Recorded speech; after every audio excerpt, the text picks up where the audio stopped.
하나님 감사합니다. 오늘도 하나님 앞에 새벽에 예배 올려드립니다.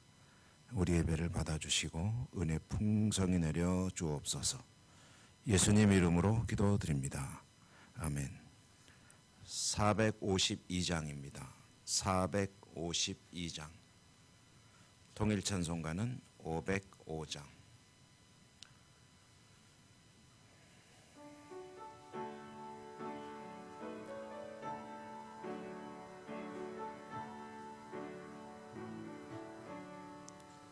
내 모든 소원 기도의 제목 예수님 닮기 원함이라. 예수님 영상 나 입기 위해 세상의 보화 아끼지 않네. 예수님 닮기 내가 원하네. 날 구원하신 예수님을 내 마음속에 지금 걷어서 주님의 형상 인치소서. 무한한 사랑 풍성한 긍휼 슬픈 자 위로 하시는 주. 길 잃은 죄인 부르는 예수 그 영상 담게 하옵소서. 예수님 닮기 내가 원하네. 날 구원하신 예수님을 내 마음속에 지금 걷어서 주님의 형상 인치소서. 겸손한 예수 거룩한 주님 원수의 멸시 잠으시사 우리를 위해 고난을 받은 구주를 닮게 하옵소서. 예수님 닮기 내가 원하네. 날 구원하신 예수님을 내 마음속에 지금 걷어서 주님의 형상 인치소서. 아멘. 빌립보서 2장 읽겠습니다. 오늘은 1절부터 11절까지.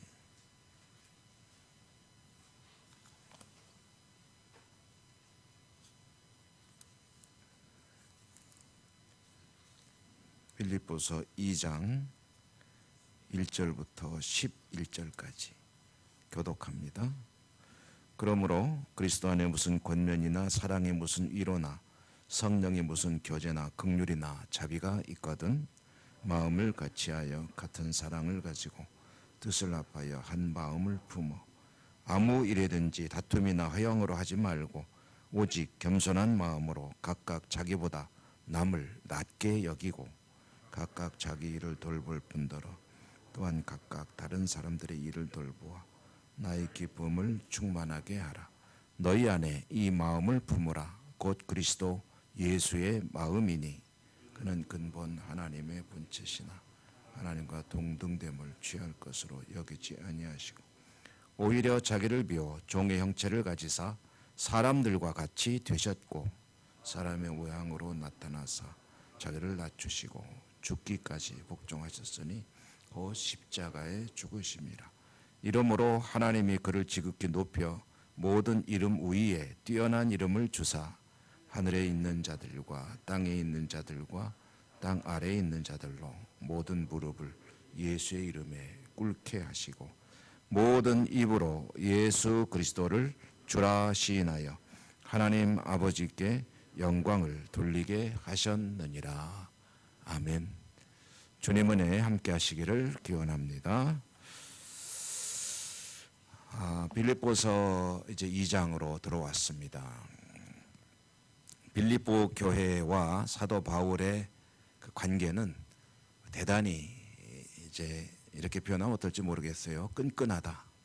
그래서 사도 바울은 물론 모든 교회를 다 가슴에 품고 기도하고 또 염려하고 또 돌보려고 노력을 하고 있는 그런 상황이지만 모든 교회가 다 사도 바울에게 친밀하고 또 이렇게 좋은 관계를 유지해 나가는 건 아니었죠.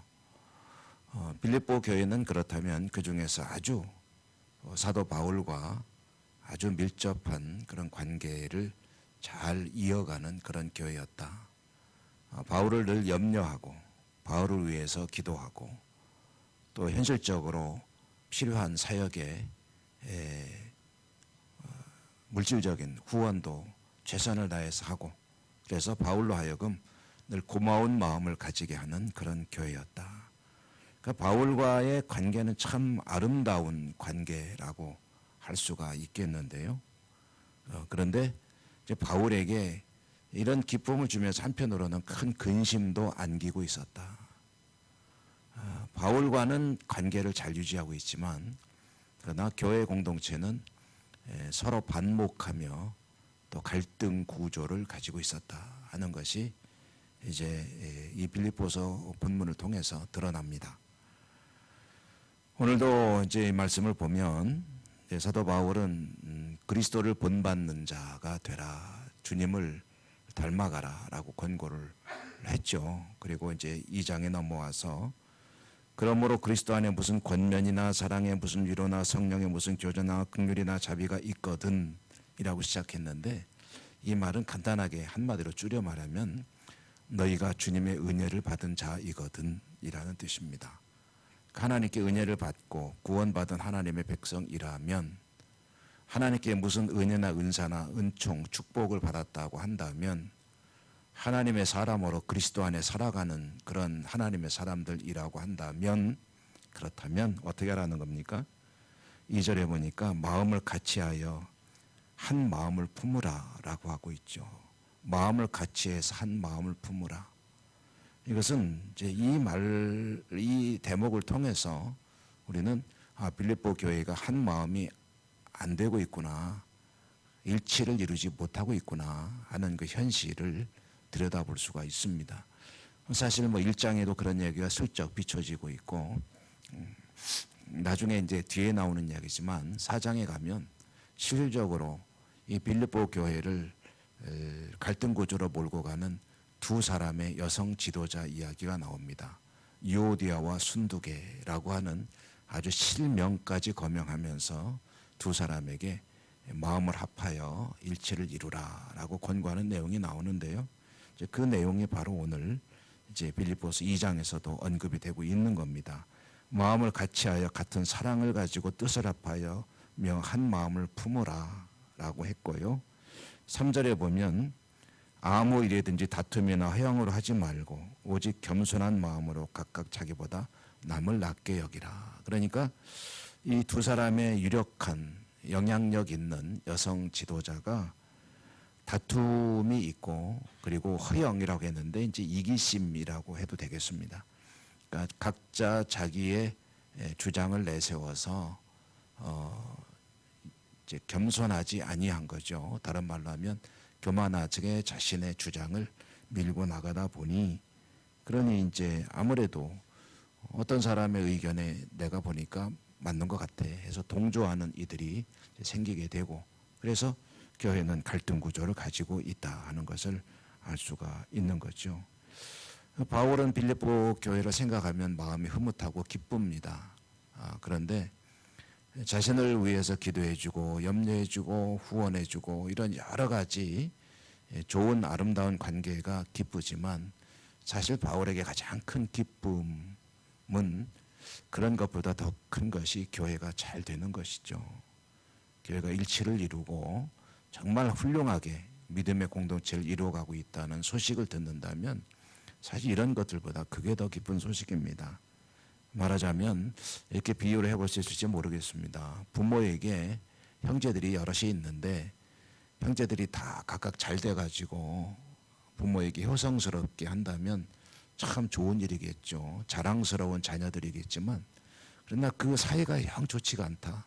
맨날 만나면 다투고 그리고 서로 갈등을 가지고 그리고 살아가고 있다면 아무리 효성스럽게 개인적으로는 부모에게 잘 해도 부모의 마음이 늘 근심이 찰 수밖에 없죠. 혹시 다른 거는 좀 부족해도 형제들 간에 참 사이좋게 잘 지내고 그리고 어려운 형제가 있으면 다른 형제들이 도와주고 그리고 서로 염려해주고 그러면서 함께 잘 어울려 살아가고 있다면 혹시 부모에게 이렇게 효성스럽게 살갑게 굴지 못하더라도 보면 너무 즐거운 거 아니겠습니까? 그게 부모의 마음이죠.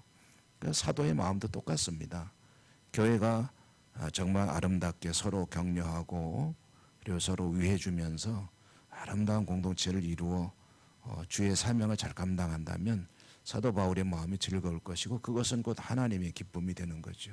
하나님을 기쁘시게 하는 교회 가장 중요한 것은 각자의 신앙생활이 훌륭하고 또 중요하지만 공동체의 목표를 가지고 서로 마음을 합하면서 그것을 해서 같이 보조를 맞추어 주의 사명을 감당해 나가는 그런 일치된 모습을 보일 때 그때 하나님이 가장 기뻐하시는 것이 아니겠느냐. 하나님께서 어쩌면 그런 하나님의 마음을 알게 하시려고 부모와 자식 간의 관계를 통해서도 그런 기쁨들을 알게 하신 것이 아니겠느냐 하는 생각도 해봅니다.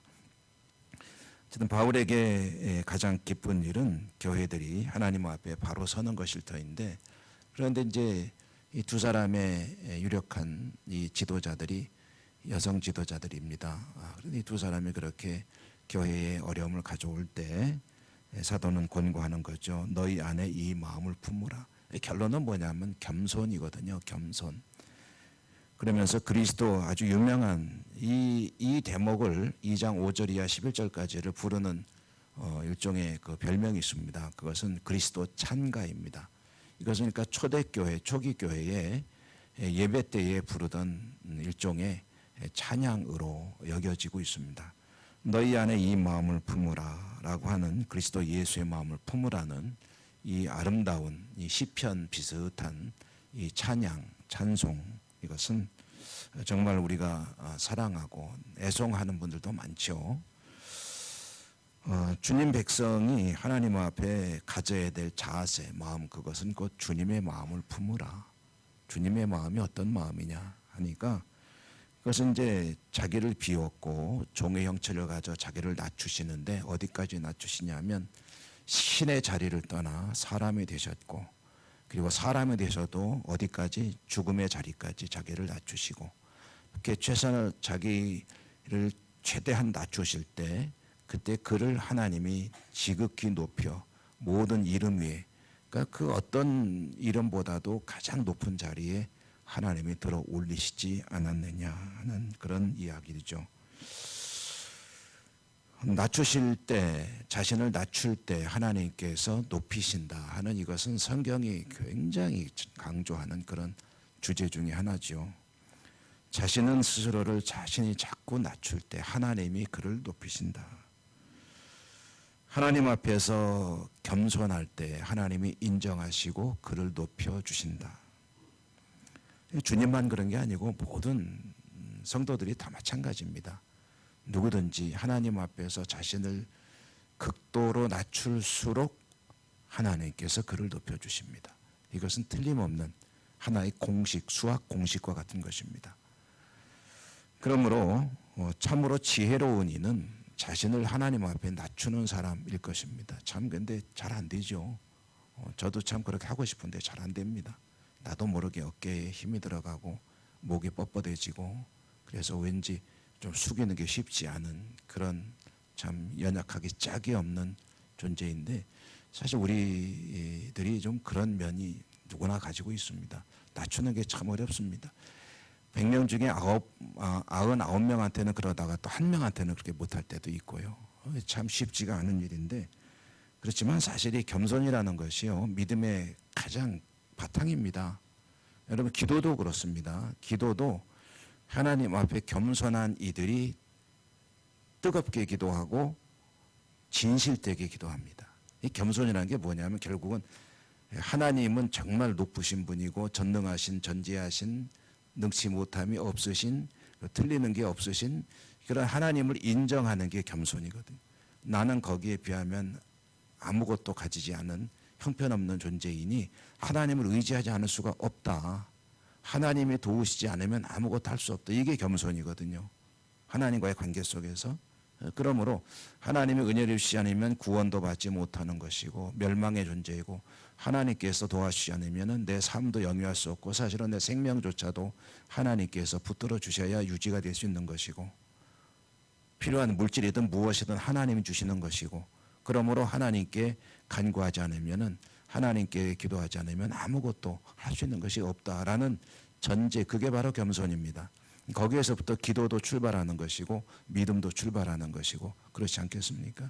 자기를 낮추는 거예요. 만약에 자기하고 하나님하고 비슷한 존재라고 여기면은 뭐 좀 도와주실래요? 고맙고 아니면 관두고 이렇게 나가겠죠. 그러나 절대적으로 의지할 수 없는 존재라고 생각한다면 간절하게 구할 수밖에 없겠죠. 그게 바로 겸손이고 자기를 낮추는 것이고 그렇게 낮출 때 하나님이 그를 높여주신다라는 그런 말씀이죠. 그러므로 너희 안에 이 마음을 품으라. 이것은 단지 교회 일치라는 문제뿐이 아니라 신앙생활의 기본이고 출발이고 바탕이라고 할 수가 있을 것입니다. 여러분 오늘도 기도하실 때 하나님 앞에 겸손하게 하나님이 아니면 아무것도 할 수 없습니다 라는 그런 믿음으로 기도하시는 여러분의 기도의 시간 되시기 바랍니다. 은혜로우신 하나님 감사합니다. 오늘도 말씀을 통해서 하나님은 완전하시고 저희들은 부족한 존재임을 깨닫게 하시니 감사합니다. 부족하기 때문에 하나님의 도우심을 구합니다. 오늘도 말씀에 따라 기도하겠사오니 말씀대로 이루시고 하나님 홀로 영광 받아 주시옵소서. 예수님 이름으로 감사하고 기도 올리옵나이다. 아멘. 하늘에 계신 우리 아버지, 아버지의 이름을 거룩하게 하시며 아버지의 나라가 오게 하시며 아버지의 뜻이 하늘에서와 같이 땅에서도 이루어지게 하소서. 오늘 우리에게 일용할 양식을 주시고 우리가 우리에게 잘못한 사람을 용서하여 준 것 같이 우리 죄를 용서하여 주시고 우리를 시험에 빠지지 않게 하시고 악에서 구하소서. 나라와 권능과 영광이 영원히 아버지의 것입니다. 아멘. 오늘도 하나님 앞에 기도하기 위해 나오신 여러분 믿음으로 기도하시기 바랍니다. 겸손으로 기도하시기 바랍니다. 말씀이 여러분의 기도 제목이 되시기 바라고요. 여러분의 소원과 우리가 함께 기도하는 기도 제목들을 하나님께 함께 간구해 주시기 바랍니다.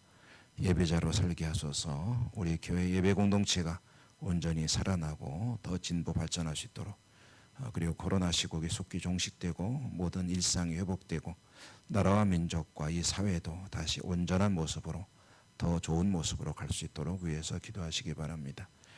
그리고 이제 해외 선교지와 지구촌의 평화와 그리고 우리 교회 연로하신 어른들의 건강으로 해서도 꼭 기도해 주시고 무엇보다도 질병으로 고통 중에 있는 분들 위해서 기도해 주시기 바랍니다.